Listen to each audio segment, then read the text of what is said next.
Hey everyone, welcome to the Smart Economy Podcast, a production of neonewstoday.com.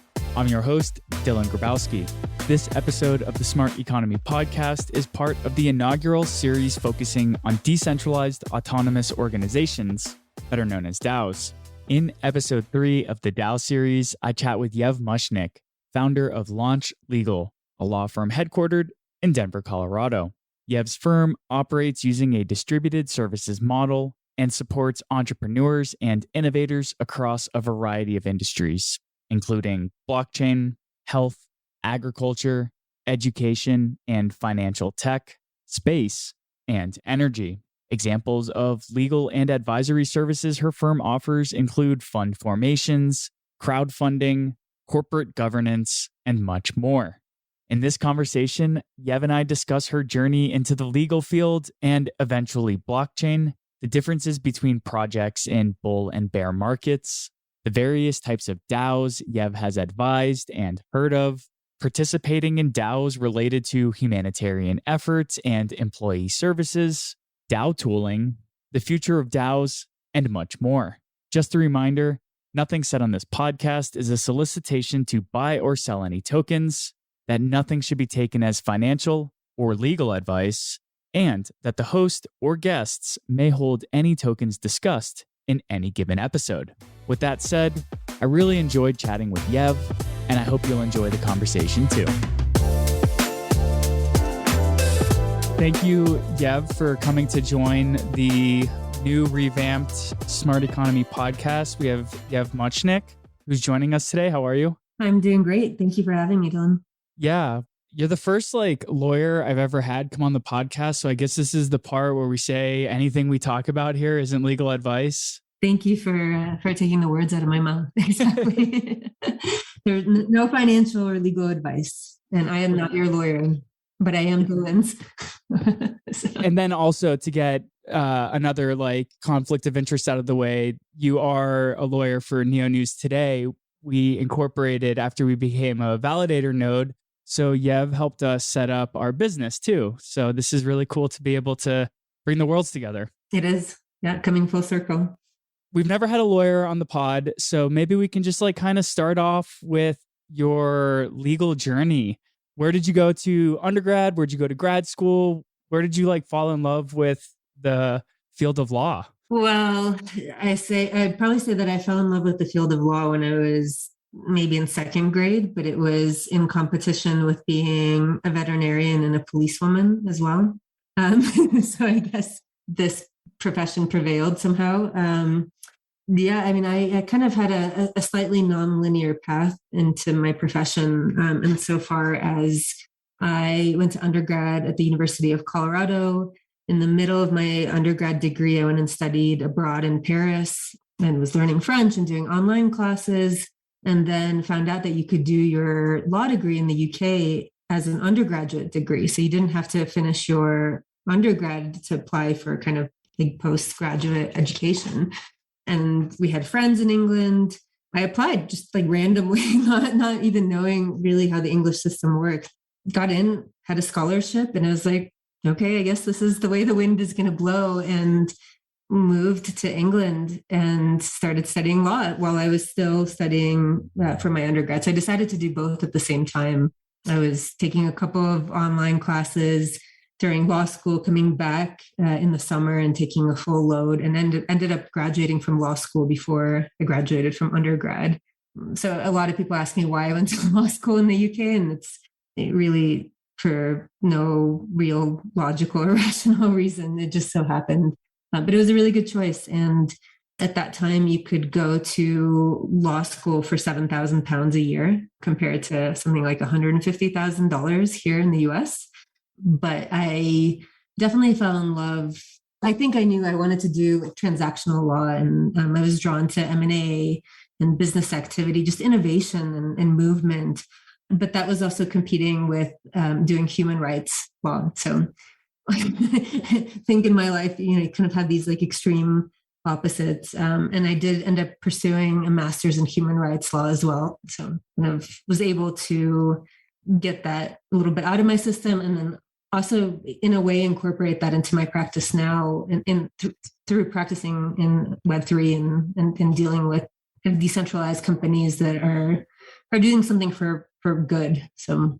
And after you finished your undergraduate degree, which was wrapped into also getting a law degree, which is awesome, I went to graduate school for planning, which felt like I was repeating efforts because I got an undergraduate degree in planning, but I had to get a degree through an accredited university.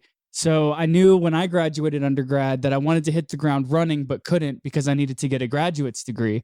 So after you got your law degree, were you able to just kind of like jump into cutting edge tech? Were you doing patenting? You said you also studied human rights law. So were you also able to, like, where did the direction take you after you graduated? I mean, you're in London, and did you come back to the States? Did you start working with British companies? So I came back to the States. I did some summer internships at law firms in England, came back to the States, applied to sit for the bar in New York, did a little bit of traveling in Australia and New Zealand, living out of a camper van, and then took the bar and was recruited to my first job, which happened to be in Moscow in 2008.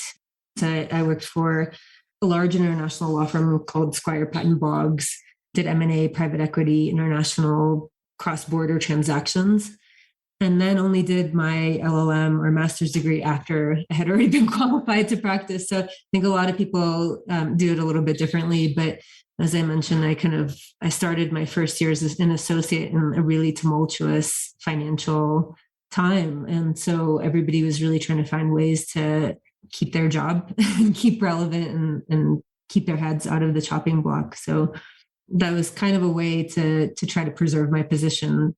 And I did that in DC. And the tumultuous time, is this during the housing crisis? Yeah, this is 2008. So when I just started, the market was just, or when I was recruited, actually, the market was just hot. It was especially the Russian market, and having the Russian language, even though I'm originally from Ukraine, but having preserved the Russian language into my adulthood, that was such a huge asset for me because there were so many deals, so much activity going on in Russia. So they had recruited me. And then the ball hit a little bit after it did in the US with the Lehman Brothers, but it hit and then it just froze. And so it was a scary time. I think I still have PTSD since that time, and I probably always will. Yeah. I mean, I graduated into that world, and it was hard to even get started to get the ball rolling. But that's really interesting that you were working on MMA in Russia. So were you dealing with like a lot of commodities? Were you dealing with oil and gas? What were kind of, I guess, the international sort of transactions you were making that might have started leading to the path that you're in now in Web3 and crypto? Yeah, that's exactly it. I mean, in the private equity space, there's a huge boom in technology and venture capital. And I think that's really what kind of planted the seed. When I moved over to DC, I did anti-corruption work, white collar investigations, so kind of reoriented a little bit to keep relevant because there was a lot of that going on. And then after spending some time in DC, I was recruited to a general counsel position at a publicly traded tech company. And that's really kind of where I think I, firmly understood that was the right place for me, the technology world. And then about 4 or 5 years after that, I fell into the blockchain legal rabbit hole. I think that's when we met. Yeah, I was actually looking back at our first correspondence, and we met at the old Rhino Booze Hall during Startup Week in 2018. And that's where I also met like Dan Shields and a bunch of other really, for me back then, formative people in the local Colorado blockchain community. It was called the Blockchain Hub, actually. I have a note here. So back then, I think you'd probably been working with like a handful of crypto-oriented companies. This was like just after the 2017 ICO boom. So how did you end up start working with cryptocurrency or blockchain companies? Was it during the ICO boom? Was it slightly after? What were the types of people and conversations you were having then? I always think back to those fun days. But yeah, it was right at about 2017, started working with a couple of new projects, wanting to raise capital, wanting to issue tokens. And I don't think I will ever remove from my brain the vision of a potential client coming in for a meeting at our offices. And I know that we're not on video, but literally taking his hand and showing us how he's there to print money. And then just that the visual or his like gesture of standing there, not knowing at all what like the business plan he had, but just telling us that we're all going to be rich and meeting on islands with yachts and stuff. And then we didn't proceed with engagement with him, obviously, but we had a couple of those types of interactions. A lot of people just wanting to get rich quickly, and some did, and some had successful projects that are still around or successful teams, and a lot, I'd say the majority, like 90%, just kind of fizzled out, and I've never seen them again. Yeah, and these were just like teams with recently put together white papers and just trying to jump on board to the hype wagon. Yeah, white papers. I don't know if that's even the proper word for them, because there wasn't much like actual intellectual thought going into those pieces of, I don't know, toilet paper is what they were. And were these individuals you were meeting, were they mostly local, or because my understanding is the clients you work with now, and we'll get to what you do now, but my understanding is you're kind of working at a global level, international level. So back in 2017 and 18, when we first met, were you dealing with mostly clients you met in Colorado, or were you still being connected with individuals across the world and across the country? What was like the pipeline, I guess you could call, to clients? Primarily it was local. Colorado is great because it has such an active community. And so we would have, I don't know if you recall how many meetups a week of different, or multiple meetups a night even happening. And so just meeting people there, going to those, learning how to code, right? Like how to just all types. There was like blockchain and beer. There was learn blockchain 101, whatever it was. There were so many inclusive groups. And so out of that, we drummed up a lot of potential clients, and then started going to all of the conferences as well. And so getting kind of a little bit more of a broader national reach. I remember going to Consensus in 2018 and meeting a lot of folks from Denver there, but also just from everywhere. I ran into somebody actually just very randomly. I ran into the husband of a woman that I worked with at my first job in Moscow. And he was also working on a Web3 startup at that time. And he was registering, in the long line at Consensus in New York. That's awesome. This emerging industry creates an already small world. It creates a feeling that it becomes smaller. So 2018 hits, maybe you start getting less of these unintellectual white papers. Had Launch Legal, your company, been formulated at this point? And if so, if most of your clients are like cutting edge Web3, innovative tech, by the time we met, that was the depths, or almost the very bottom of the bear market, but you still had to go through 2019 and, until the boom again in 2020.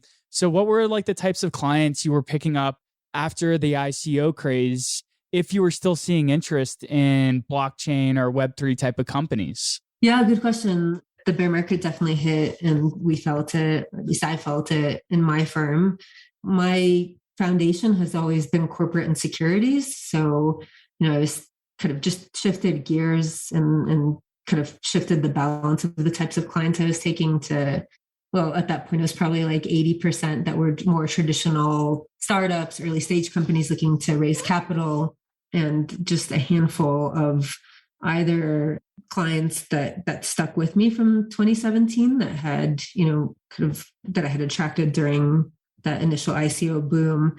Every now and again, just some projects, mostly on kind of corporate structuring.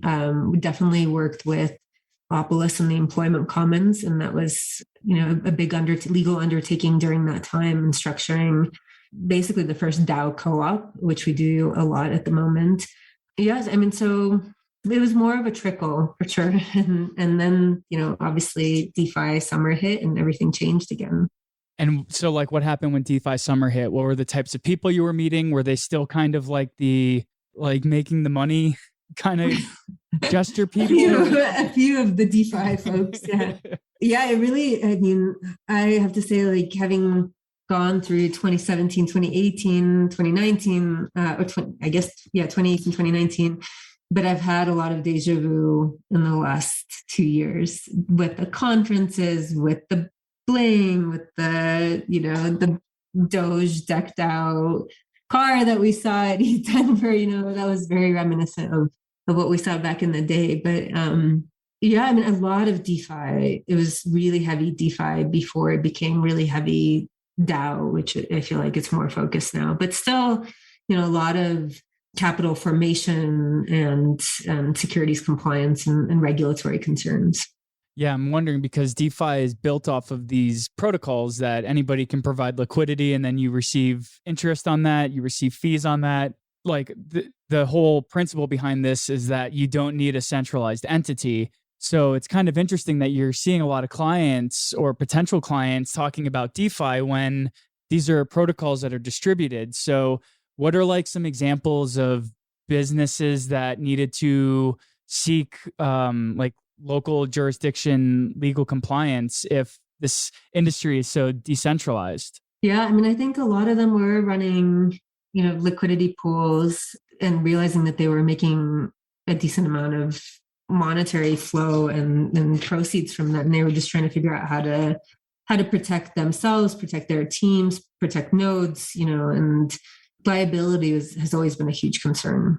Interesting. So even if like my name isn't on a DeFi protocol with an IP address that's based out of a local jurisdiction, that could potentially someday blow back on me if I don't have all my bases covered? Potentially, yes.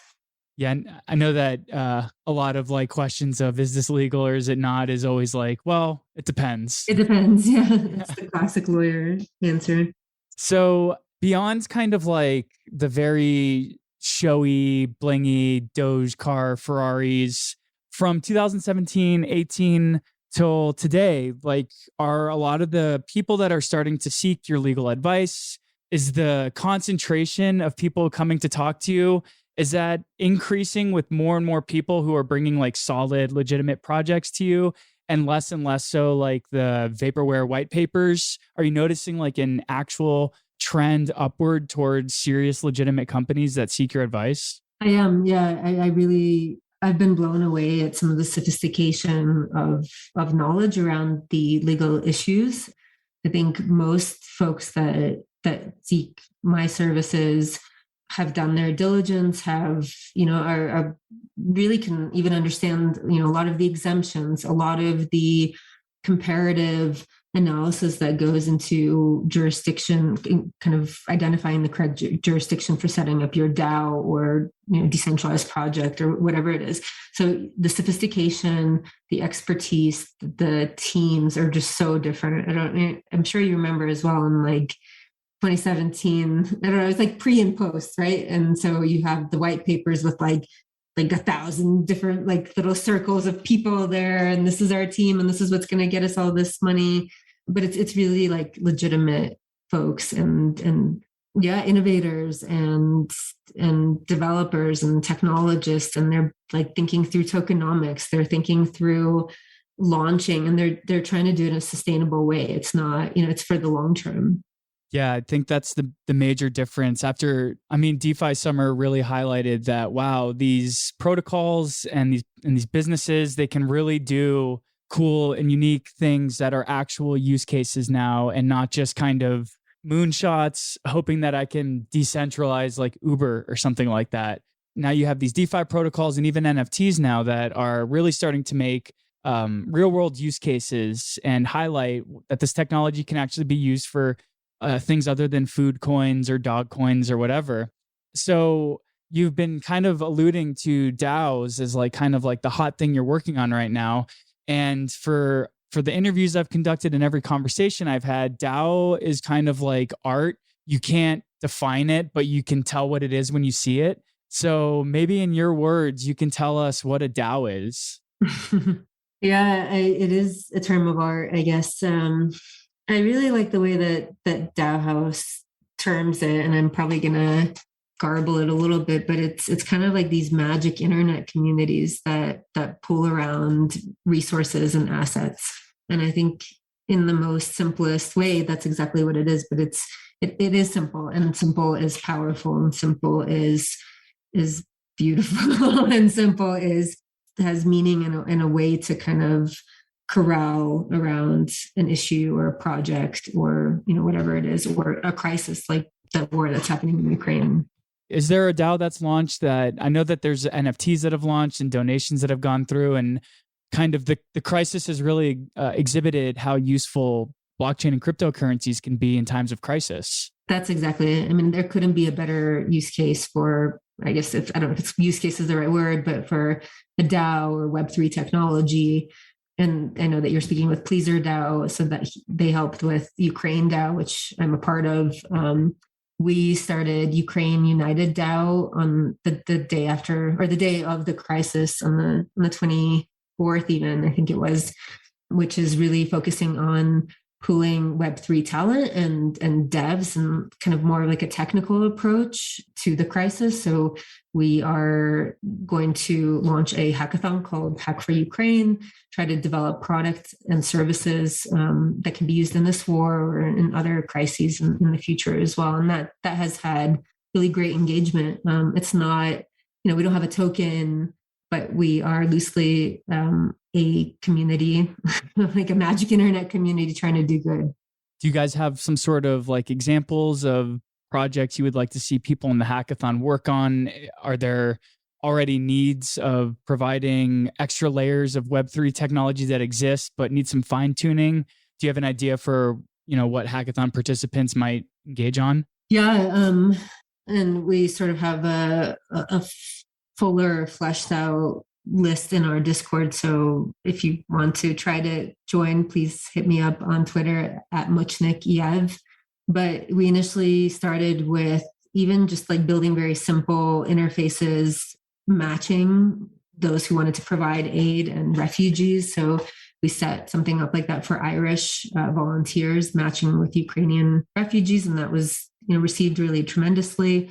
We had initially talked about peer-to-peer decentralized communication platforms as well, and kind of integrating like mesh into them in case internet went down, trying to figure out solutions for authenticating where funds were being deployed, creating bots for matching those on the ground that were providing services, and then with kind of general focuses on humanitarian aid, and then free press and censored press as well, and trying to preserve that in any way that we can.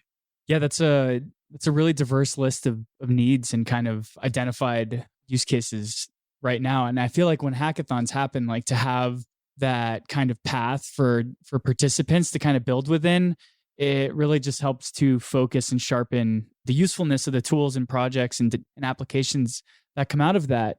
One of the things I've been noticing in conversations about DAOs is there's unique ways to communicate amongst the members of the community. And there's almost different levels of communication that's needed. There's like an informal Discord where people can just have kind of conversations. And then there's more of like a formal voting process, maybe a forum online where proposals can be ingrained and have like a little bit more permanence, as opposed to a Discord server where things can just kind of get lost in the weeds. So what are like the types of communication that you guys have with, is it Save Ukraine DAO? There's Ukraine DAO, and then there's Ukraine United DAO, and then Unchained Fund as well. And are you a member of all of them? Mm-hmm. Okay, so what are like the types of communications that you notice that are successful across those different DAOs, with the informal discussions and then the formal ones as well? Yeah, I am seeing, Telegram has been really one of the kind of premier ways to communicate and create like subcommittees and subgroups. Discord has been, solid kind of for reaching out to the broader community. But if you really want something, or like a medium where it's more action tasked and you're seeing, some actual movement and some output, I think that, Telegram has been great. And like what technologies are being used for conducting votes? Are these DAOs built on Ethereum? Are they built on other networks? What are the tools that are available for people who want to like use a token to vote? I mean, Gnosis has been great, and I think it's kind of has been the go-to in all of these, but mostly they're Ethereum-based DAOs. And from your experience, why do you think that is? It's hard to say from a legal perspective, but I guess from a general perspective, it's just there's a lot of plug and play, right? In like a DAO house situation or like even like Syndicate. I mean, I know that it's probably not the most efficient way, but it's, kind of the innovation that's been layered on top of Ethereum has just seemed to, I think that's been the default. I know that, there's kind of more of a branch out and an effort to use Polygon. Near is doing some great things. And my understanding is that Near is a lot more like novice user. The UI and UX is a lot better than Ethereum is. But I'm not, casting any kind of preference either way. I think like the more people that you can onboard and have an on-ramp into this world, and it's such a small percentage of people that really understand all the like the technical aspects. Like MetaMask can be really difficult in bridging and converting and all that stuff. I mean, it's not for the layperson. So whoever does it right, and can bring on more people to be active without all of these like hurdles to cross, I think that's the winner. Yeah, I use Near. Near has great UI. Sometimes it's when using different networks, it's a little bit of a learning curve. But I mean, like, yeah, Ethereum is king, and this composability is kind of, when we talk with developers, they all like to have their own speed and way that things are done. But ultimately, having those building blocks and a network effect that surrounds it is kind of what really wins the day out. So that's why I wanted to expand this podcast to kind of get a better understanding of the lay of the cryptocurrency land, because if all these chains succeed in the future, then interoperability is kind of the way. And, there's not just one vertical that works on blockchain or a specific blockchain. So you've been working with a lot of new folks that are working on DAOs. Are they trying to locate here in Colorado or Wyoming specifically? Like, how come they end up at the beginning of the funnel and end up speaking with you at Launch Legal?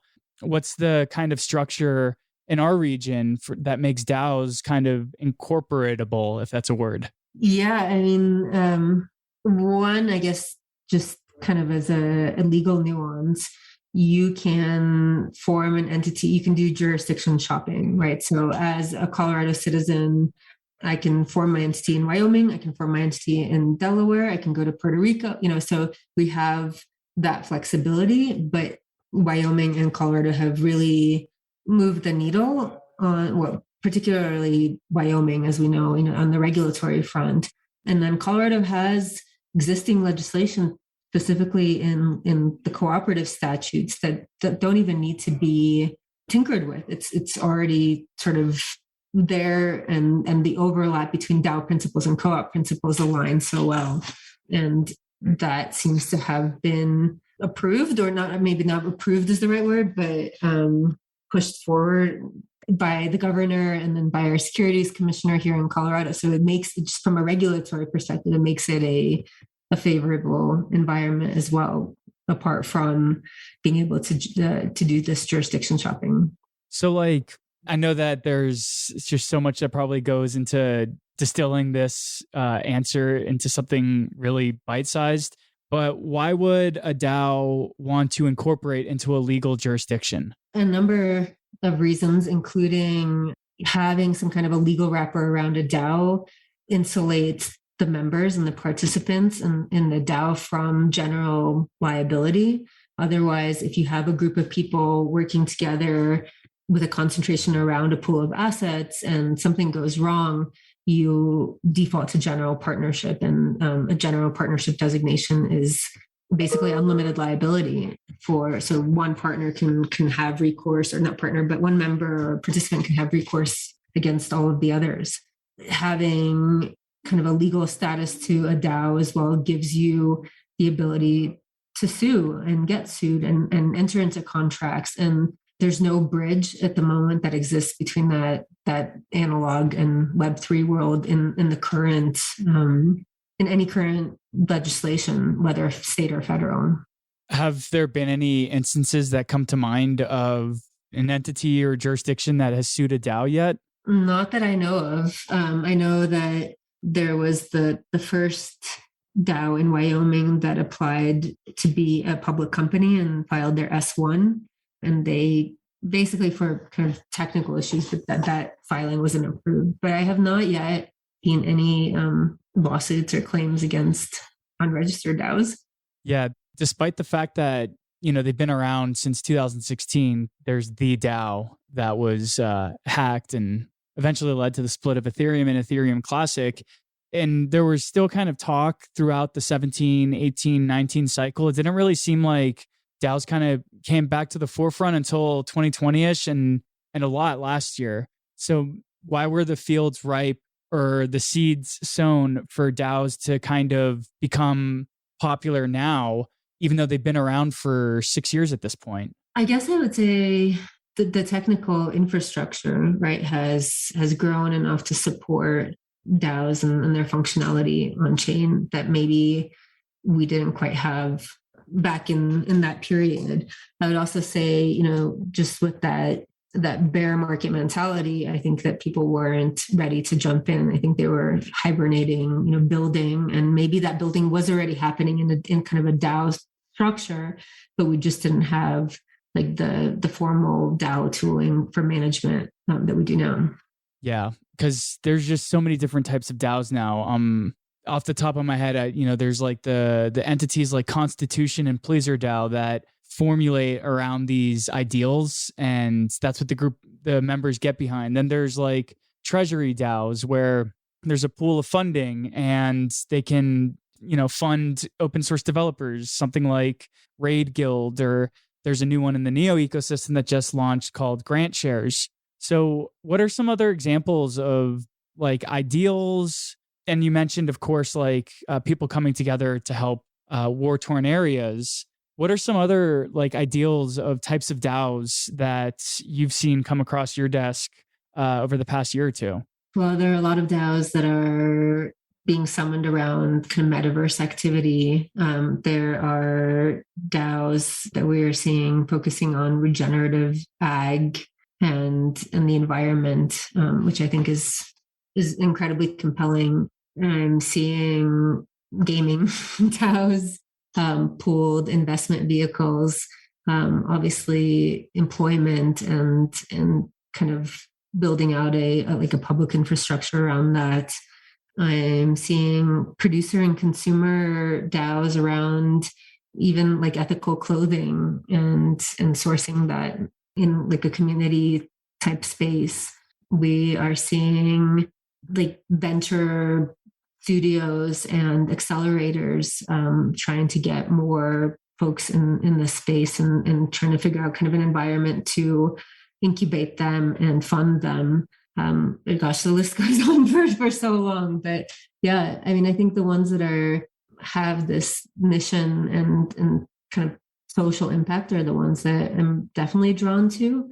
But there's, you name it, there's a DAO, there's a pizza DAO, there's a beer DAO, and I guess I have to put in a plug for Meta Gamma Delta, like ones that have diversity and inclusion in mind and trying to promote that. Yeah, I know that this isn't necessarily DAO related, but I was just having a conversation with someone who's brand new to blockchain and cryptocurrency. She didn't even own anything until this year. And she's already hearing about these like formations of women empowering NFTs. Like, I'm also super happy to have you on this podcast because you bring a experience that, 99% of our guests that are mostly just males don't bring. So how has maybe the blockchain industry become more welcoming or embracing, or have you noticed towards women, or have you noticed an increase in women that are migrating to blockchain from other industries? I really have. And it's amazing to see, especially having the ability to compare in like 2017 conferences to 2022 conferences. There's a higher representation of women, minorities at these events. And then also just understanding that this is you can do Web3 full time. It's not something you just like tinker with and like dip your toe in the water to. So there are a lot of like female developers that are like super savvy and been having conversations, about maybe setting up a fund that's focused at pulling women into like the investment space and getting them to kind of understand Web3 a little bit more too. Do you think that maybe there's a quicker transition of like degenderizing the blockchain space because of the ability for people to be anonymous online? And now you can just be a picture of a frog and no one cares about your race, sex, exactly, anything like that. So is that something that you're noticing just in this industry in particular across blockchain as a whole, as opposed to any other kind of innovative or cutting edge tech industry you've ever been a part of? It's definitely what drew me to the space initially. And that is, it's more or less agnostic, that you could access especially back to the conversation on ICOs, you can access capital without having to go through that good old boy network of like VC capital, Silicon Valley capital. And I was like, wow, this is a game changer, right? And I don't have to jump through all these hoops. And I think, yeah, you hit the nail on the head with that you can be some kind of anon and contribute, and people listen to you in the same way without, the gender or any other kind of filter. Yeah, I mean, it's almost as if, as it should have been the entire time, like your experience and skills do all the talking. It's like a renaissance in that fact. And do you think that this was brought on specifically by Web3 technologies? Do you think this is a cultural phenomena? Like we were just going to get here, even if we didn't have digital identity and blockchain and Oracle networks and all these crazy things that are making NFTs and DeFi and DAOs happen today? I don't know that we would have gotten here regardless. I think that we were going down a really dangerous path, and the technology has allowed us to re-steer our course and go down this is the way that it's supposed to be. But it's like it's a correction. And I don't think that would have, maybe there would be some other kind of technology where AI would have been able to do that. But in reality, AI doesn't do that, right? AI actually skews the other way. So yeah, maybe it is just Web3 that allows, or at least what we know of now. I don't know, maybe tomorrow it's going to be like quantum computing. But yeah, it's pretty exciting.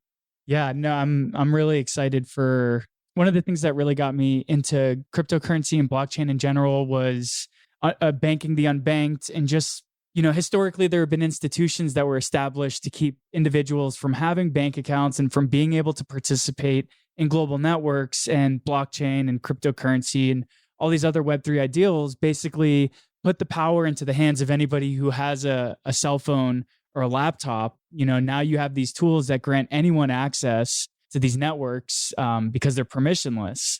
So that's something that I'm really excited to see playing out right now.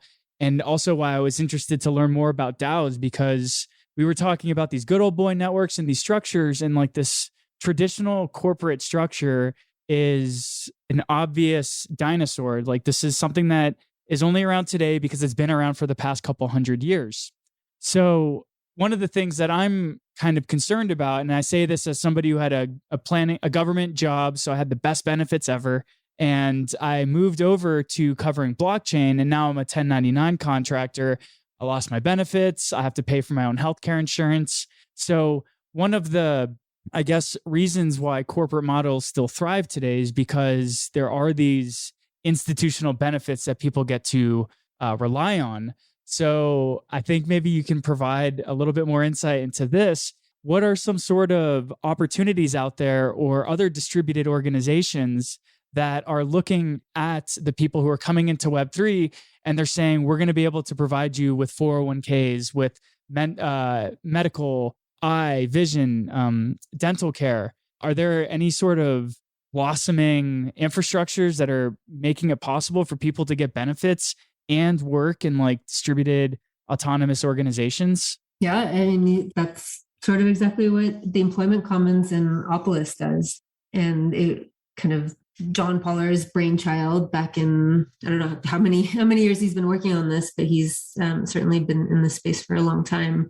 And it was the vision to create or to provide resources for the self-sovereign worker, to create a public good infrastructure with the use of DAOs and Web3 technology. So you, as a freelancer, as a 1099, can form your own LLC, join the commons as a member. It's democratically run. It's got a progressive decentralization strategy as well that's built into its bylaws, so that when it hits 1,000 members, it will be fully flat and decentralized.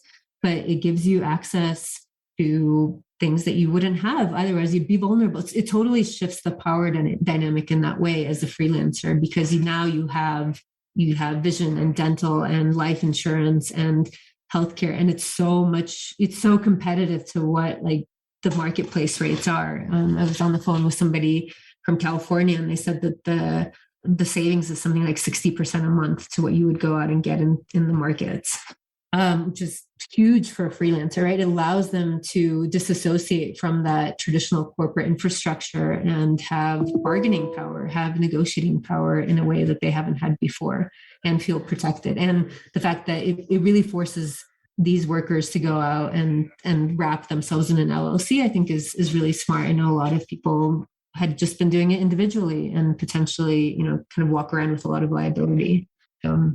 Looking forward, corporations provide really great benefits, and Opolis is now making it possible for freelancers to get this.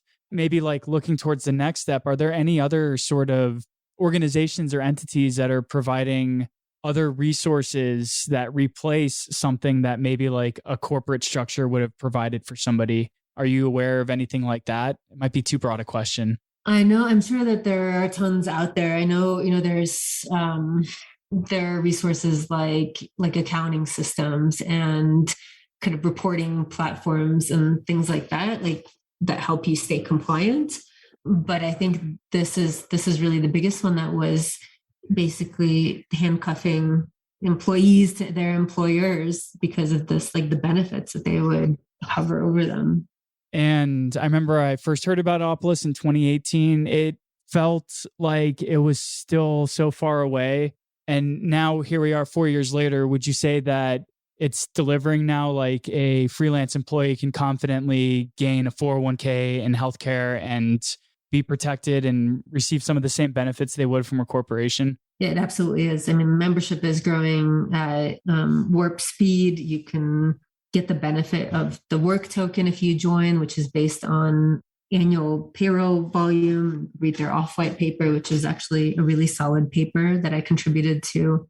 But you get all of your benefits, you get paid, you can get paid in crypto, and you get work tokens as well to kind of incentivize more payroll volume through the system. And you're a member of a co-op. Like, everybody should be a member of a co-op. Well, I'm definitely interested, not only because I'm 1099, but also because it's Colorado grown. So I'll be talking with some ambassadors about maybe potentially migrating from market insurance to Opolis sponsored insurance. Yeah, I think you'll see a big difference. Make sure you quote Launch Legal as your referrer. Will do. You get work tokens as for referring others. Awesome. Yeah, that sounds really cool. So kind of wrapping up, we've heard a lot of great use cases for DAOs, some ones that you're particularly working on yourself, and some really interesting kind of legal perspectives as to why individuals or entities might want to incorporate as a DAO. So kind of like wrapping up, looking forward, in the next 3 to 5 years, or maybe not even in that time frame, but like, what do you see as the next steps, or what's the future for DAOs? What are you excited about for them? I am excited about the volume of DAOs, right? And working through a lot of the growing pains that I've seen in the last 18 months or so. So a lot around like governance, how to work against that decline in participation. I'm excited about seeing kind of more innovation and more development on the tooling side as well. I think it's getting more sophisticated. I am also excited for at least local DAOs to feel comfort in staying in the US in our regulatory environment. It's very gray, as we all know. And I want to keep innovation here. I want to keep that kind of economic activity here as well. So that is my biggest goal, that not everybody goes up and forms their DAO in the Caymans or in Switzerland. And I think that hopefully we're heading there. And I think that's set by precedent, right? That we're not like, these DAOs are not composed of bad actors, that they are, mostly people trying to do good things and coordinate their resources and their capital. Yeah, I don't know what the answer is to solving the legal gray areas, but any country that kind of blocks blockchain companies from being founded there is potentially going back to the 90s, potentially saying internet companies can't be built here. I'm not sure if the magnitude is that big or if it will be bigger, but it is definitely something that I'm concerned about. And kind of wrapping up, the name of this podcast is the Smart Economy Podcast. So this can be an answer just like DAOs. It can be anything. But what does the smart economy mean to you? Smart economy means an active economy with participants, not just bystanders. So if you stand to the side and watch things happen, then there is going to be a pool of interests that are not aligned with yours. And you're just passive. You can't blame anybody but yourself. So it's really engagement in the economy. Awesome. Well, I was really excited to have you join. I know that you have a plethora of knowledge and insight that I couldn't wait to pluck from your brain. So it was an honor to have you come join the newly revamped Smart Economy Podcast, Yev. If somebody wants to learn more about you or your business, what's the best way that they can reach out to you or learn more about Launch Legal? Thank you so much for having me. It's been such a pleasure. You can follow me on Twitter at Muchnik, Muchnikyev, Yev, or email me at yev@launch-legal.com. Awesome. Well, hopefully we get to have you back on another series about another blockchain topic to pick your brain. And until then, I can't wait to see you again at a live blockchain event in person. Thank you. Well, what did you think of that conversation? Not only was Yev's entrance into the legal profession a unique one, but it was also really interesting to hear about the different types of projects that have sought her legal advice over the past 5 years. It was also intriguing to learn more about the DAOs that Yev is participating in, which are helping focus on those impacted in Ukraine by the recent war. And it was really cool to hear Yev describe women entering the blockchain industry as a renaissance. I hope to delve deeper into this topic in a future series. With that, I want to thank you so much for taking the time to listen to the Smart Economy podcast. If you liked what you heard and want to support the show, please keep Neo News Today in mind when voting for your Neo Council representative as a part of Neo's governance process. We appreciate you, and we look forward to catching you